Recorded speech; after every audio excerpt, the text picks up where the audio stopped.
Tanpa berlama-lama lagi, mari kita lanjutkan ke cerita berikutnya.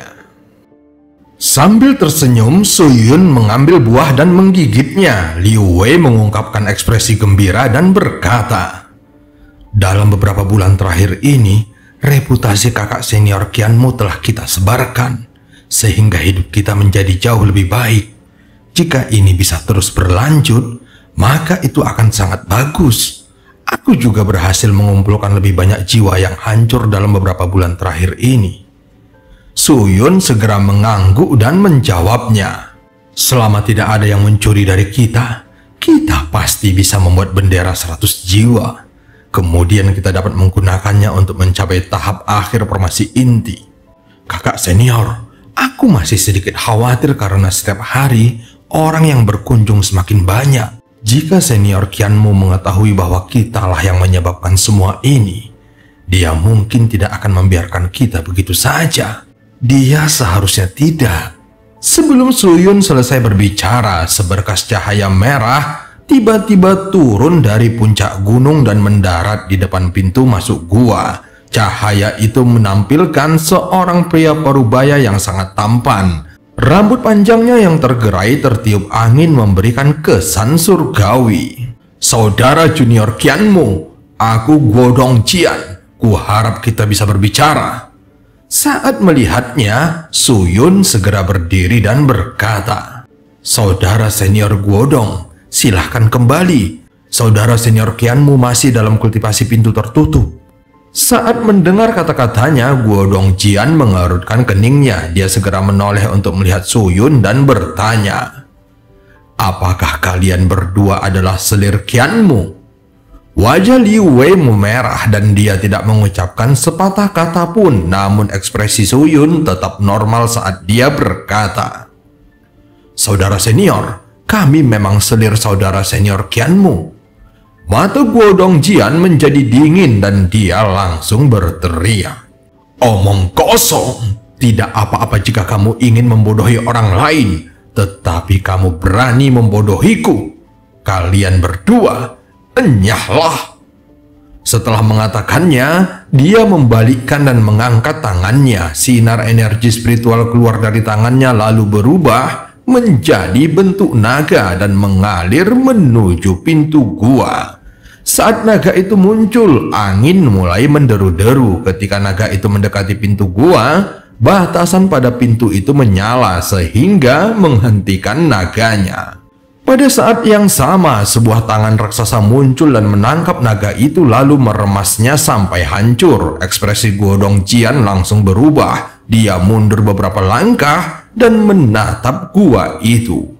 Wang Lin perlahan keluar dari gua. Saat sinar matahari menerpa tubuhnya, orang bisa melihat gas hitam yang berkumpul di belakangnya membentuk tengkorak raksasa. Ilusi bendera 1000 jiwa. Ekspresi Guo Dongjian berubah lagi dan dia semakin mundur. Mata Wang Lin dengan tenang mengamatinya. Tingkat kultivasi orang ini berada pada tahap awal Nesensol. "Serahkan bendera jiwamu dan aku akan membiarkanmu pergi dari sini." Suara Wang Lin terdengar tenang namun mengandung tekanan yang kuat. Ekspresi Guo Dongjian berubah suram saat dia mengeluarkan sebuah bendera kecil dengan 2 garis emas di atasnya. Dia mengibarkan benderanya dan satu demi satu fragmen jiwa terbang keluar dari benderanya. Mereka berputar di sekitar Guo Dongjian dan kemudian meraung ke arah Wang Lin. Dia mundur beberapa langkah sambil berkata, "Aku juga memiliki bendera 1000 jiwa. Jika kamu bisa menang, aku akan menyerahkannya." Fragmen jiwa di sekitarnya tiba-tiba menyerang Wang Lin. Beberapa dari fragmen jiwa tersebut berada pada tahap Foundation Establishment dan yang lainnya berada pada tahap formasi inti. Bahkan ada satu yang telah berkembang dan mengeluarkan aura seorang Nesensol. Wang Lin tetap tenang menghadapinya. Dia segera menunjuk dengan tangannya dan berkata, "Pusaran." Saat dia berbicara, fragmen jiwa yang menyerangnya mengeluarkan teriakan dan tersedot ke dalam pusaran. Segera, semua fragmen jiwa selain yang mengeluarkan aura Nesensol menghilang. Fragmen jiwa dengan aura Nesensol menjerit dan kemudian menggunakan beberapa metode yang tidak diketahui Wang Lin untuk melarikan diri dari pusaran. Apa ini? Mata Wang Lin berbinar saat melihatnya. Dia segera mengulurkan tangannya dan fragmen jiwa itu mengeluarkan gas lainnya saat ditangkap. Wang Lin melihat fragmen jiwa ini dan kemudian ke Guodong Jian. Di mana kamu mendapatkan fragmen jiwa Nesensol ini? Guodong Jian diam-diam menghela napas berat ketika dia melihat Wang Lin menggunakan pusaran jiwa. Dia sudah menyerah untuk melawannya. Saudara senior Qianmu, selamat menjadi orang ketiga di Gunung Pemurnian Jiwa yang menguasai pusaran jiwa. Sedangkan untuk fragmen Nesensol, aku menukarnya dengan bendera jiwa 900 jiwa dan cara memproduksi bendera jiwa dari gunung ekstraksi jiwa. Dalam 3 bulan kultivasi pintu tertutupnya, Wang Lin mampu melakukan terobosan melewati tahap Nesensol. Yang perlu dia lakukan sekarang hanyalah mereformasi jiwa asalnya dan kemudian tingkat kultivasinya akan kembali ke tahap formasi jiwa. Tampak hanya ada 3 bekas teh yang tersisa di wajahnya dan segel suntai juga hampir rusak. Dibandingkan dengan semua ini, pencapaian terbesarnya adalah dia menemukan bahwa seluruh sektor pemurnian jiwa ditutupi oleh sesuatu yang tidak terlihat. Benda tak terlihat yang menutupi sektor ini kadang-kadang melepaskan fragmen jiwa dan kemudian ratusan energi spiritual berbeda akan keluar untuk melapisinya. Fragmen jiwa ini tidak selalu muncul di tempat yang sama. Mereka tersebar di setiap bagian gunung pemurnian jiwa. Setelah menyadari hal ini, hatinya tergerak. Dia dengan cepat mengeluarkan bendera jiwa dan kemudian setelah memeriksanya sebentar, dia dapat melihat beberapa rahasia. Adapun 3 metode untuk menyempurnakan bendera jiwa dibagi menjadi pemurnian jiwa, ekstraksi jiwa, dan penyegelan jiwa. Pemurnian jiwa adalah metode untuk memurnikan setiap fragmen jiwa di dunia dan menyegelnya di dalam sebuah bendera sehingga akan tumbuh dan bukannya menghilang. Ekstraksi jiwa hanya berfungsi untuk mengekstraksi jiwa dari orang yang hidup dan menyegelnya di dalam bendera jiwa untuk dikendalikan. Adapun penyegelan jiwa, Wang Lin tidak memiliki apapun untuk membandingkannya dan sedikit bingung. Menurut Gunung Pemurnian Jiwa, bendera jiwa memiliki beberapa peringkat seperti puluhan, ratusan, ribuan, puluhan ribu, dan seterusnya. Semakin banyak jiwa yang terkandung di dalam sebuah bendera, maka akan semakin kuat. Bendera 10 dan 100 jiwa sangat umum, tetapi begitu bendera jiwa memperoleh 1000 jiwa, ia dapat menggunakan mantra tertentu dan kekuatannya akan bergantung pada jiwa utama. Untuk membuat bendera 1000 jiwa, seseorang harus memiliki jiwa utama. Ini adalah faktor pembatas yang membuat bendera 1000 jiwa menjadi sangat langka. Banyak bendera ratusan jiwa yang telah mencapai batas 999 jiwa, tetapi tanpa jiwa utama, itu tidak bisa menjadi bendera 1000 jiwa. Hanya ada satu persyaratan untuk bisa menjadi jiwa utama, yaitu harus lebih kuat dari gabungan semua jiwa lainnya di dalam bendera jiwa.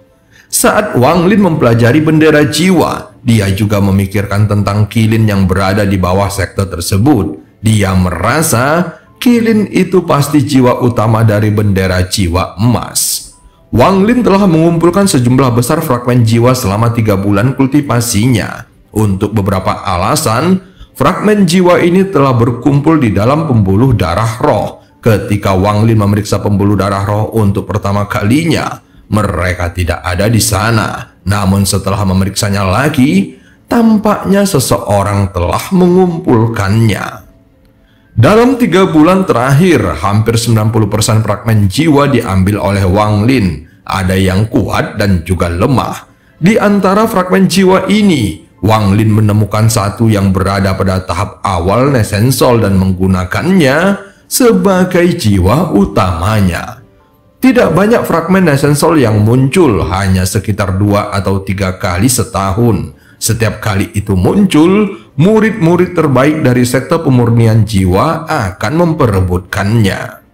Kata-kata Guo Dongjian menyentuh hati Wang Lin. Seperti yang dipikirkannya, para murid gunung pengekstraksi jiwa mengekstraksi jiwa dari tubuh untuk disegel ke dalam bendera mereka. Dia memutuskan untuk meluangkan waktu agar mendapatkan metode produksi bendera jiwa dari gunung pengekstraksi jiwa dan mempelajarinya. Adapun pusaran jiwa, itu adalah salah satu dari 3 teknik di dalam pembuatan bendera jiwa. Meskipun hanya ada 10 batu giok terkait teknik ini di puncak pemurnian jiwa, namun banyak yang telah membuat salinannya untuk dijual. Dengan teknik ini, seseorang dapat membuat fragmen jiwa halus terbentuk dan memasukkannya ke dalam bendera jiwa. Pusaran jiwa adalah teknik yang sangat langka. Setidaknya inilah yang terjadi di gunung pemurnian jiwa. Untuk mempelajarinya, diperlukan setidaknya tingkat kultivasi nesensol, namun tidak semua dapat mempelajarinya. Misalnya, Guo Dongjian yang masih belum berhasil mempelajarinya. Setelah teknik ini digunakan, teknik ini akan menyerap jiwa dalam jumlah besar. Entah itu digunakan untuk melawan atau mencuri jiwa, itu sangatlah kuat. Teknik terakhir adalah pengorbanan darah. Menggunakan teknik ini akan meningkatkan kekuatan bendera jiwa beberapa kali lipat. Sepertiga alasan mengapa sekte pemurnian jiwa memiliki begitu sedikit murid namun begitu kuat adalah karena teknik ini.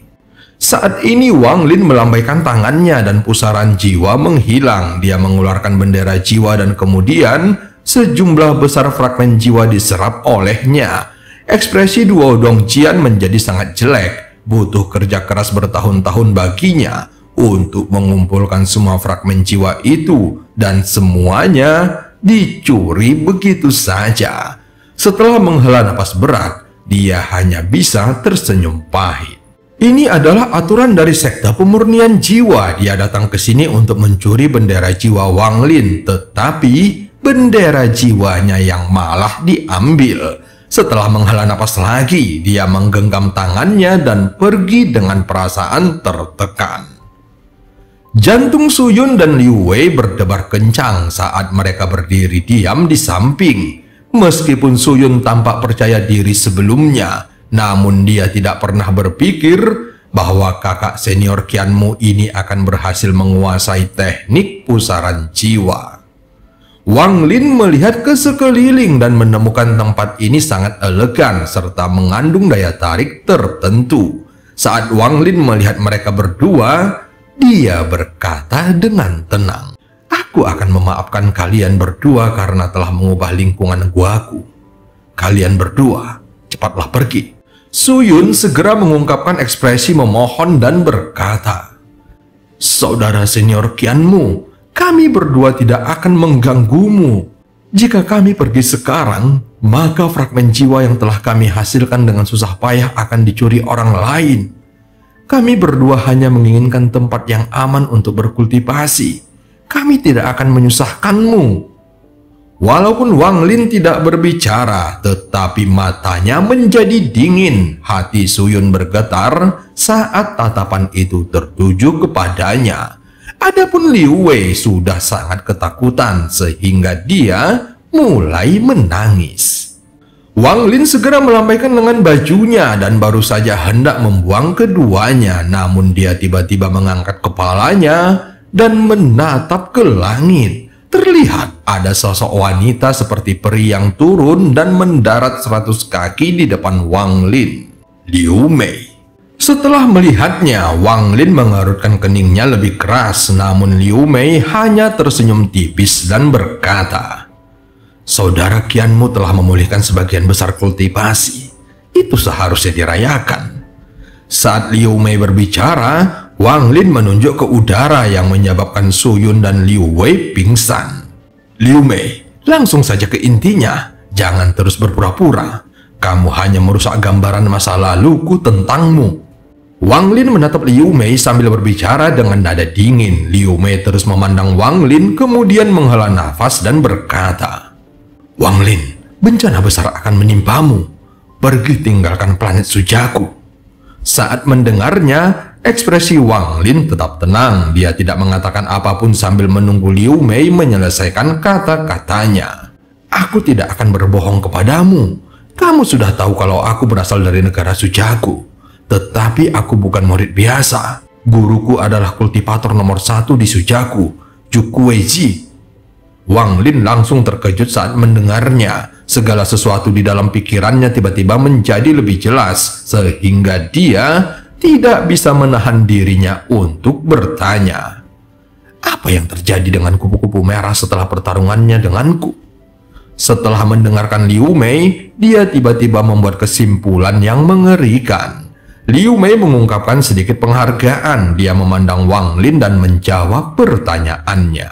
Kupu-kupu merah dibunuh oleh kakak seniorku. Setelah mengkonfirmasi spekulasinya, Wang Lin seperti menghirup udara dingin.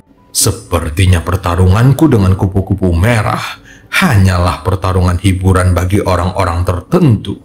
Wang Lin bergumam pelan. Mendengar kata-katanya, Liu Mei menggigit bibir bawahnya dan berkata, "Saudara Wang, kamu harus pergi.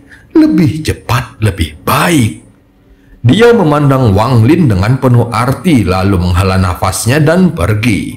Saat Liu Mei pergi, dia menghela nafasnya sambil berpikir, "Wang Lin, aku diperintahkan oleh guru untuk meninggalkan jejakku di hati daumu. Ini adalah takdir yang tidak bisa kutolak.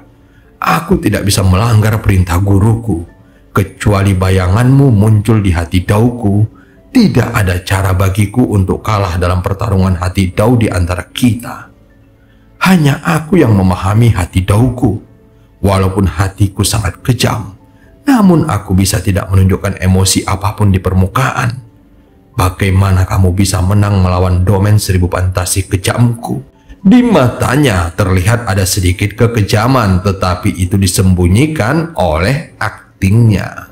Saat ini Wang Lin masih mengerutkan keningnya. Meskipun Liu Mei sepertinya telah menunjukkan masalahnya, namun hal itu juga meninggalkan banyak pertanyaan. Wang Lin mengerutkan keningnya lagi dan bergumam pada dirinya sendiri. Semua ini aneh. Aku terus merasakan perasaan aneh tentang Liu Mei. Tak lama setelah itu, dia melihat ke arah Su Yun dan Liu Wei. Dia melambaikan tangannya dan memindahkan kedua wanita itu sejauh 1000 kaki dari guanya. Saat dia memindahkannya, jantungnya mulai bergetar, seolah-olah dia tiba-tiba teringat sesuatu. Wang Lin segera menarik kedua wanita itu kembali. Setelah mengamati perubahan ekspresi wajah Su Yun sebelum dan setelah pingsan, Wang Lin akhirnya mendapatkan suatu pemahaman. Sekarang aku mengerti mengapa merasakan perasaan aneh ini setiap kali melihat Liu Mei. Meskipun dia menunjukkan sikap seolah-olah dia peduli, namun dia sebenarnya menggunakannya untuk menyembunyikan sifat kejamnya yang sebenarnya. Saat Wang Lin menatap ke tempat Liu Mei menghilang, matanya menjadi dingin. Aku tidak bisa melihat kultivasi Liu Mei. Jadi dia seharusnya memiliki tingkat kultivasi yang lebih tinggi dariku. Jika tidak, dia tidak akan mungkin menjadi murid Jukueji. Hanya saja, aku tidak tahu tujuannya berinteraksi denganku. Wang Lin bukan orang yang baik, tetapi melihat fakta bahwa efek mereka berdua pingsan memungkinkannya mengetahui niat tersembunyi Liu Mei, dia akhirnya mengurungkan niatnya untuk mengusir mereka. Liu Mei tidak mengambil kesempatan ini untuk membunuhku. Sepertinya tujuannya bukanlah agar aku mati. Pendekatannya kepadaku tampaknya dipenuhi dengan emosi, tetapi juga ada sedikit kekejaman. Dia jelas tidak punya niat yang baik. Saat memikirkannya, ekspresi Wang Lin menjadi muram. Tak lama kemudian, dia melambaikan lengan bajunya lalu masuk ke guanya dan duduk dalam posisi lotus. Setelah jiwa asalku pulih, tingkat kultivasiku akan kembali ke tahap pertengahan formasi jiwa. Yang paling penting sekarang adalah memulihkan jiwa asalku. Aku perlu menemukan tekanan spiritual yang lebih kuat. Hanya dengan begitu, aku dapat memaksa jiwa asalku menerobos. Wang Lin merenung sejenak sebelum menghilang. Dia muncul kembali jauh di bawah tanah di mana pembuluh darah roh gunung pemurnian jiwa berada. Saat ini Wang Lin bisa merasakan tekanan dari energi spiritual di sekitarnya yang berkumpul ke arahnya. Wang Lin menarik napas dalam-dalam dan perlahan menutup matanya. Kali ini dia tidak menyerap energi spiritual apapun, tetapi menggunakan tekanan tersebut untuk segera mereformasi jiwa asalnya. Waktu perlahan berlalu, Soyun dan Liu Wei terbangun dan mendapati bahwa mereka tidak berada di luar jangkauan gua. Setelah keduanya berdiskusi sebentar, mereka membuat gua kecil di dekat tempat mereka bangun dan diam-diam berkultivasi. Pada hari ini, Wang Lin sedang memadatkan jiwa asalnya seperti orang gila. Meskipun jiwa asalnya belum pulih sepenuhnya, namun kondisinya jauh lebih baik dibandingkan dengan beberapa bulan yang lalu. Saat ini hanya tersisa 2 bekas teh di wajahnya. Wang Lin segera menyebarkan kekuatan jiwanya dan mengunci bendera jiwa emas yang berjarak 3000 kaki. Pada saat ini, sebuah ilusi tiba-tiba muncul di sebelah bendera emas dan terdengar suara gemuruh. Saat berikutnya, kilin raksasa muncul di samping bendera emas dengan mata penuh haus darah. Ilusi itu dengan cepat mundur setelah mendengar suara gemuruh dan sosoknya dengan cepat terbentuk. Wang Lin mengenali orang ini. Dia adalah kepala tetua dari Gunung Pemurnian Jiwa. Brengsek! Bendera 100.000 jiwa ini semakin kuat. Kapan aku bisa menyempurnakan bendera ini dengan tingkat kultivasiku yang sekarang? Binatang kilin itu tidak secara aktif menyerangnya seperti yang dilakukannya pada Wang Lin. Namun di dalam matanya yang haus darah, tampak ada sedikit ejekan. Binatang sialan! Teriak lelaki tua itu. Para leluhur telah menetapkan bahwa bendera yang tersegel di bawah 3 puncak itu adalah milik siapa saja yang mampu memurnikannya. Suatu hari nanti, kamu akan menjadi milikku. Kilin mendengus dingin saat mendengarnya dan rasa jijik di matanya semakin dalam. Lelaki tua itu semakin kesal saat melihat ekspresinya. Dia segera menampar tasnya dan sebuah bendera emas samar muncul. Dia mengibarkan bendera jiwanya dan banyak jiwa yang keluar.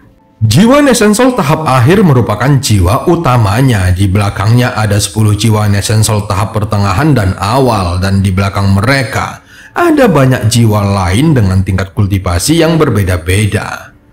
10.000 jiwa melahap. Dia mengarahkan bendera jiwanya ke Kilin dan kemudian semua jiwa mengaum saat mereka menyerbu ke arahnya. Kilin mengangkat alisnya dan bergerak seperti kilat. Alih-alih menghindar, ia malah menyerang jiwa-jiwa itu dan mulai melahap mereka seperti orang gila.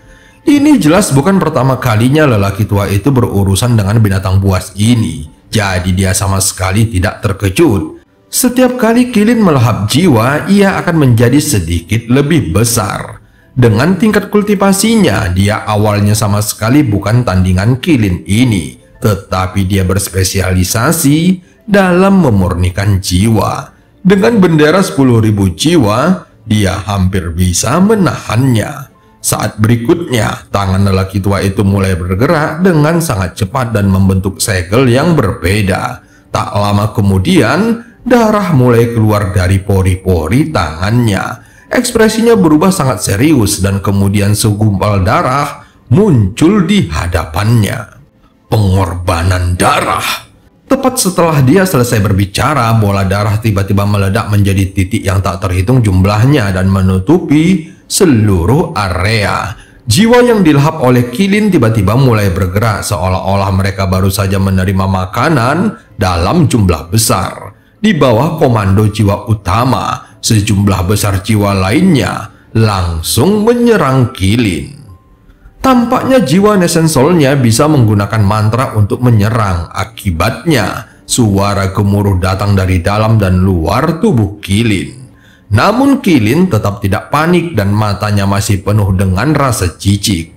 Kilin tiba-tiba mengeluarkan raungan yang ganas. Seketika gas hitam keluar dari bendera emas dan membentuk binatang buas lainnya yang tampak persis sama. Ekspresi lelaki tua itu menjadi jelek. Terakhir kali dia bertarung dengan Kilin, dia terpaksa mundur ketika yang kedua keluar. Sekarang dia melihatnya lagi, sehingga ekspresinya menjadi suram. Dia menampar tasnya lagi dan cahaya hitam muncul di tangannya. Objek di dalam cahaya hitam itu adalah lonceng dengan gagang kayu ungu yang memiliki ukiran rumit di atasnya. Aku menukar harta yang sangat langka dengan lonceng penyegel jiwa dari Gunung Penyegel Jiwa hanya untuk berurusan denganmu. Teriak lelaki tua itu, lalu dia menggoyangkan lonceng di tangannya. Saat loncengnya berbunyi, makhluk berbentuk manusia dengan satu tanduk di kepalanya muncul dan menyerbu ke arah Qilin. Lelaki tua itu memperlihatkan ekspresi kegembiraan saat dia fokus mengendalikan harta karun di tangannya. Namun pada saat ini, lebih banyak gas hitam keluar dari bendera dan Qilin ketiga muncul. Orang tua itu meraung frustasi. Kali ini dia telah memberikan segalanya dan memaksa Qilin ketiga keluar, sehingga dia merasa tidak berdaya. Setelah melihat Qilin ketiga, dia berpikir bahwa setelah Qilin ketiga akan ada Qilin-Qilin lainnya. Pantas saja tidak ada yang bisa mengambil bendera ini setelah sekian lama berada di sini. Orang tua itu menghela napas berat dan hendak menyerah. Tetapi kekuatan jiwa yang kuat tiba-tiba turun dari semua sisinya. Ekspresi lelaki tua itu langsung berubah drastis. Dia tidak mampu menolak kekuatan jiwa ini sama sekali. Dia hanya pernah merasakan ini ketika menghadapi leluhur formasi jiwa. Namun dibandingkan saat itu, perasaan ini beberapa kali lebih kuat. Ini pasti leluhur formasi jiwa yang keluar dari kultivasi pintu tertutup. Setelah bergumam di dalam hatinya, orang tua itu dengan cepat berkata, "Murid Wudouki menyapa leluhur." Saat kekuatan jiwa yang kuat menyapu, Qilin ketiga mengeluarkan jeritan yang menyedihkan dan terperangkap oleh sinar cahaya hitam. Ia terus meraung ketika berjuang untuk membebaskan dirinya. Saat berikutnya, sebuah tangan raksasa tiba-tiba keluar dari kehampaan dan meraih bendera jiwa emas. Pada saat ini, bendera jiwa emas itu mulai bergerak, lalu Qilin lainnya muncul dan menyerbu ke arah tangan itu. Mata ketiga Qilin itu tampak kejam, tetapi ada sedikit ketakutan di dalamnya. Dengan satu tamparan dari tangan raksasa, salah satu Qilin hancur menjadi fragmen jiwa yang tak terhitung jumlahnya. Akhirnya semua Qilin menjadi panik dan melarikan diri ke segala arah. Dua Qilin yang tersisa dengan cepat menerkam dan mulai bertarung. Pada saat yang sama, gas hitam datang dari segala arah dan mengembun menjadi tombak hitam lalu menusuk ke arah Qilin. Meskipun saat ini Wang Lin lebih lemah dari para kultivator formasi jiwa normal, namun itu lebih dari cukup untuk menghadapi Qilin ini. Raungan yang lebih kuat dari gabungan semua Qilin lainnya keluar dari bendera emas, dan bersamaan dengan itu muncullah Qilin emas. Semua Qilin lainnya segera hancur menjadi fragmen jiwa yang tak terhitung jumlahnya dan bergerak menuju Qilin emas. Saat Qilin hancur, Wudouki mengeluarkan erangan yang menyedihkan. Semua hartanya masih berada di sekitar Qilin, sehingga dia terluka akibat gelombang kejut dari kehancurannya. Karena ketakutan, dia hendak mundur, namun sesosok tubuh tiba-tiba muncul di hadapannya. Wang Lin segera menunjuk ke arahnya, dan Wudouki langsung pingsan. Saat Wang Lin berdiri di depan Wudouki, dia mengeluarkan tangannya dan seketika bendera jiwa Wudouki serta loncengnya terbang ke tangannya. Matanya juga berbinar saat dia menatap Qilin emas. Jadi Qilin emas inilah jiwa utama sebenarnya dari bendera jiwa emas ini. Setelah Qilin emas menyerap semua fragmen jiwa, ia mengeluarkan suara gemuruh yang mengguncang seluruh gunung pemurnian jiwa. Segera Qilin emas yang dibentuk oleh fragmen jiwa muncul di hadapan Wang Lin. Dan cerita pun berakhir. Sampai ketemu di part selanjutnya.